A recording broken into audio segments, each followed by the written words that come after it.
So there is no relief for the Delhiites from the pollution as the air quality continues to deteriorate ahead of Diwali. The air quality in several places in the national capital ranged from being hazardous to very unhealthy. The Supreme Court had pulled up both the centre and the Delhi government over the rising pollution levels on Monday. The top court said that the situation in Delhi was pitiable and asked the centre's lawyer to check himself whatever is going through as he goes through an evening stroll. The Supreme Court also asked the Central Pollution Control Board to set up a social media account for people to complain against those spreading pollution. The Apex Court also asked the Delhi government to release a list of petrol and diesel vehicles on the road. The court has also asked the Kejriwal government to remove such vehicles from the roads. The frequency of heart ailments like developing chest pain or angina or developing a heart attack are also increased due to pollution. Pollution on a chronic basis, if it individual is exposed to air pollution, it can increase the chances of lung cancer also. मुझे केवल इतना ही कहना है अरविंद केजरीवाल जी से कि दिल्ली के लोगों को स्वच्छ हवा प्रदान करना ये उनकी नैतिक जिम्मेदारी भी है, टेक्निकल जिम्मेदारी भी है और सरकार के मुखिया होने के नाते सबसे ज़्यादा उनकी जवाबदेही है। और इसलिए इतने गंभीर और संवेदनशील विषय पर, जिस विषय पर सीधे सीधे बुजुर्गों का, बच्चों का तो विशेष रूप से और खासकर जिन लोगों को तकलीफ है लंग्स की, उनको तो और भी ज़्यादा जो है उनके स्वास्थ्य पर दुष्प्रभाव पड़ता है। इस पर राजनीति नहीं करनी चाहिए, कुछ विषयों को कम से कम राजनीति से ऊपर ज़रूर रखना चाहिए। मैं खुद फील्ड में हूँ, इस वक्त मैं खुद फील्ड में हूँ, मैं खुद निगरानी कर रहा हूँ सब जगह की। अगर कहीं वायलेशन होता हुआ मिल रहा है तो उसको तुरंत हम लोग एक्शन कर रहे हैं उसके ऊपर, और जो इसे वायलेट कर रहे हैं उन पे पेनल्टी भी लगा रहे हैं, और फिर भी नहीं मानते हैं तो फिर उन पे और सख्त कार्रवाई कर रहे हैं।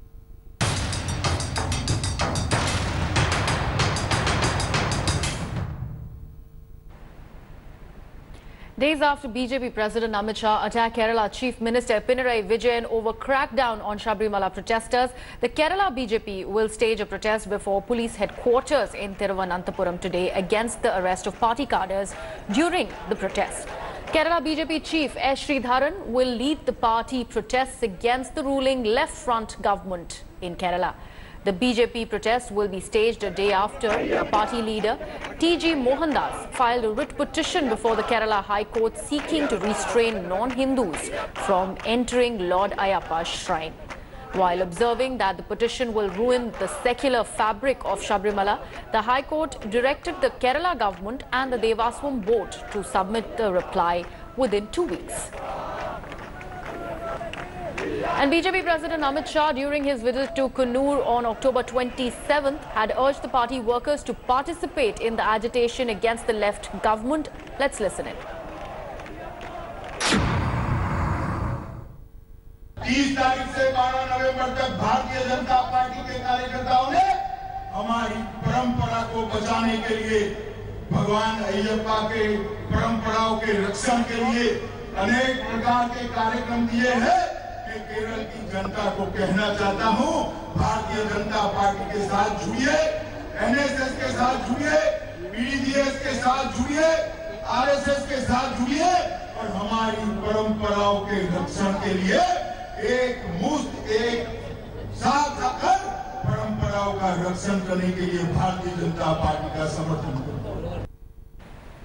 Now it is a tale of two temples, one in Ayodhya and one in Sabarimala. In Ayodhya, where the BJP is pushing for the Ram temple construction, the party is showing obedience to the court order. But in Sabarimala, the party has almost dismissed the court order, saying that the court cannot interfere in matters of faith. Now, is it merely trying to make inroads down south by using Sabarimala as a ladder ahead of 2019?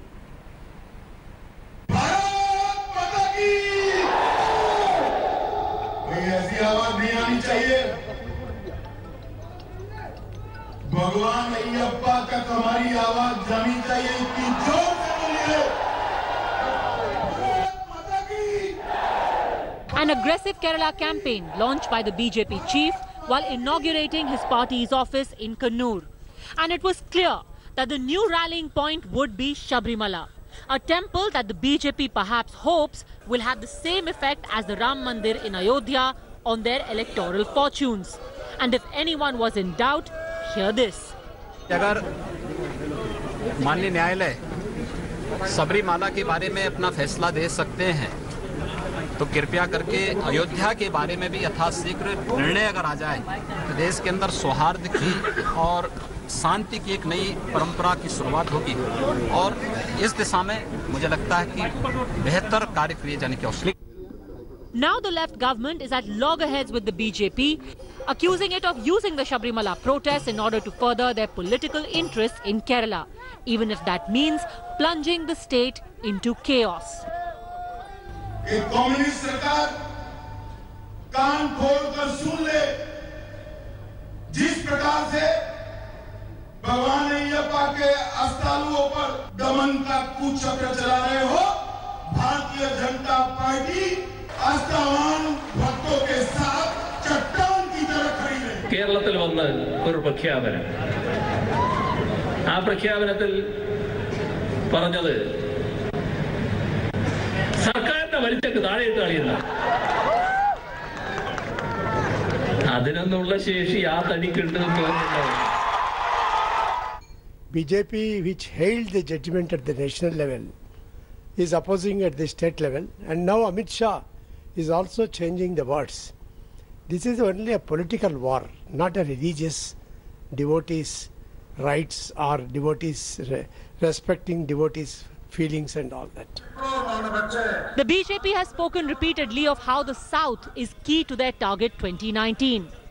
Are they then hoping that Sabarimala gives a leg up to their political fortune by uniting all Hindus under the Sabarimala banner?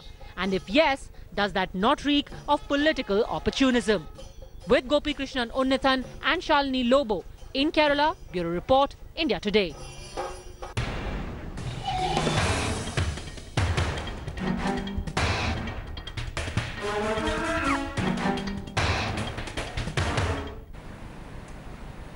The Supreme Court will be hearing a plea filed by Hyderabad-based businessman Satish Babu Sana, who had accused the CBI Special Director Rakesh Asthana of extortion.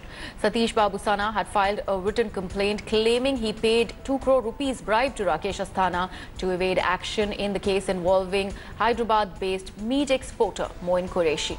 In his plea, Sana had alleged, in fact, a threat by the CBI officials and has also sought police protection ahead of orders from the court that he will be questioned by the Central Vigilance Commission.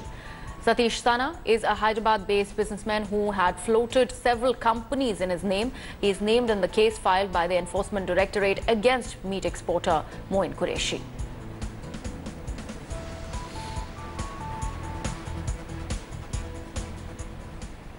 And after that ugly showdown between the top CBI directors, it is the Reserve Bank of India which is embroiled in a tussle with the Modi government now. Congress President Rahul Gandhi took to Twitter to attack the Modi government over its alleged rift with the top bank. Rahul tweeted, and I quote, "It's nice that Mr. Patel is finally defending the RBI from Mr. 56. Better late than never. India will never allow the BJP RSS to capture our institutions," unquote. Now, in recent times, there have been instances of RBI and the Modi government having difference of opinion. In February, Finance Minister Arun Jaitley indirectly blamed the bank regulator over Nirav Modi allegedly cheating Punjab National Bank of nearly 13,000 crore rupees. On October 27th, RBI Deputy Governor Viral Acharya had called for more freedom by the government to ensure economic stability.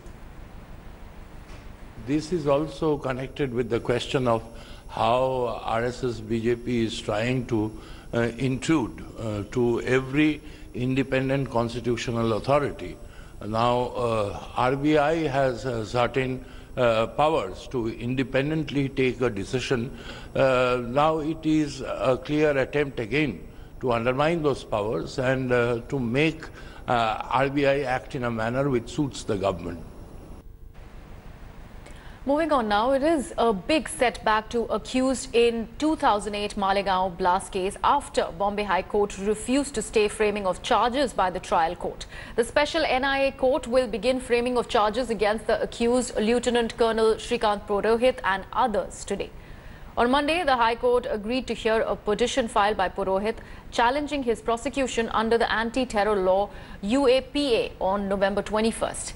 6 people were killed and over 100 injured when an explosive device strapped on a motorcycle went off near a mosque in Malegaon, a power-loomed town located about 200 kilometers from North Maharashtra on September 29, 2008.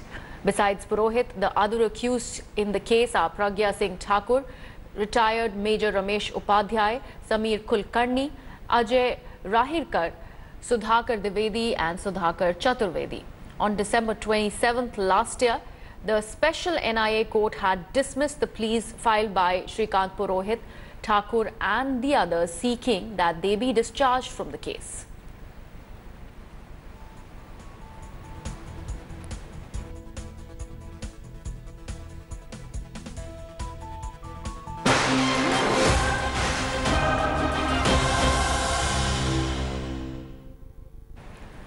Union Minister and Rashtriya Lok Samta Party Chief Upendra Kushwaha will meet BJP President Amit Shah in the capital today. Kushwaha is likely to hold talks over seat sharing for 2019 Lok Sabha polls.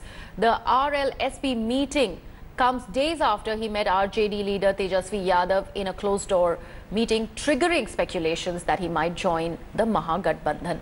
Kushwaha's meeting with Amit Shah is important as both the BJP and the JDU have announced a 50-50 seat sharing agreement for the 2019 polls. Sources have told India Today that RLSP is seeking to contest 3 seats like in the 2014 Lok Sabha polls. However, sources say that Kushwaha's chances of joining the Mahagathbandhan are bleak as his demand to contest from 6 seats is unlikely to be entertained. And let's now listen into what Kushwaha said when asked about his closed-door meeting with Tejasvi Yadav. Sir तो बोल रहे थे कि हमको पहले भी न्योता दिए इनको। देखिए उस पर हमारी बात कई बार हो चुकी है, अभी हम एनडीए में हैं, उसका कोई मतलब नहीं है, उनके ऑफर का मामला अलग है। समय आएगा तो आरजेडी जा सकते हैं। सवाल ही नहीं, हम तो नरेंद्र मोदी जी को प्रधानमंत्री बनाने में लगे हुए हैं।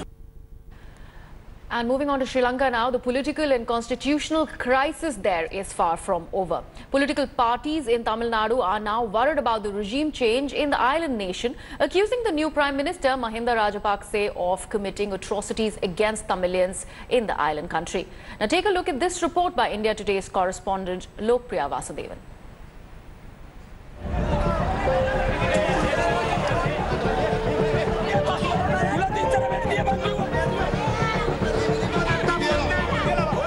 The late-night coup in Sri Lanka last week has caught everyone by surprise. Sri Lankan President Maithripala Sirisena sprung a googly by appointing Mahinda Rajapakse as the new Prime Minister of the island nation, leaving the Modi government unaware. While the centre said it was closely watching the developments in Sri Lanka, political parties in Tamil Nadu have strongly condemned the appointment of Rajapakse as the Sri Lankan Prime Minister.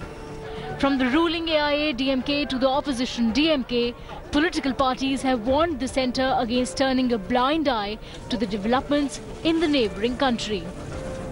They have urged intervention of Prime Minister Narendra Modi to ensure the safety of Tamils in Sri Lanka.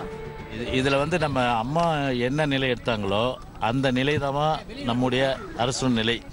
எனவே அம்மா வந்து தெளிவாக வந்து ஒரு 1.5 லட்சம் தமிழர்கள் வந்து கொன்று குவிப்பதற்கு காரணமாக இருந்த அன்றைக்கு இலங்கை அதிபராக இருந்த ராஜபக்ஷ வந்து ஒரு இன்டர்நேஷனல் கோர்ட்டில் வந்து நிறுத்தி நம்ம வந்து அவரை வந்து சர்வதேச குற்றவாளியாக நம்ம வந்து அறிவிக்கணும். Mahinda Rajapakse was the Sri Lankan president when the country witnessed the end of a 3-decade-long civil war in May 2009. His government was accused of murdering innocent Tamilians and committing human rights violations. Political parties in Tamil Nadu have blamed Rajapakse for the killing of Tamil civilians and instilling fear in minds of Tamilians living in Sri Lanka. I can safely say many Tamils living in Tamil Nadu as well are morally opposed to the elevation of Mahinda Rajapaksa as the Prime Minister because of the vast number of allegations and very credible accusations of war crimes and genocide that have been leveled against him. Tamil activists blamed the Indian dispensation for not taking Tamils into confidence and said the present crisis is of their own making. Actually, it is the Tamil people who are supporters of India in such a region as Indian Ocean with geopolitical significance. The Indian government would have taken Tamils into confidence than the Sinhalese. Tamil Nadu politicians don't have a holistic understanding of what is happening in Sri Lanka. I think they're demanding that Rajapaksa be held responsible for this and action be taken against Rajapaksa at any international forum. 9 years after the Sri Lankan civil war ended, Tamils are yet to return to normalcy. With Mahinda's elevation as the Prime Minister, they fear Tamils can no longer live in a peaceful situation. In Chennai, with video journalist Divyan, Lokpriya, India Today. Thanks for watching the video. For more such news and updates, please like, share and subscribe to India Today. Also check out our other great videos from our channel. We know you will love to.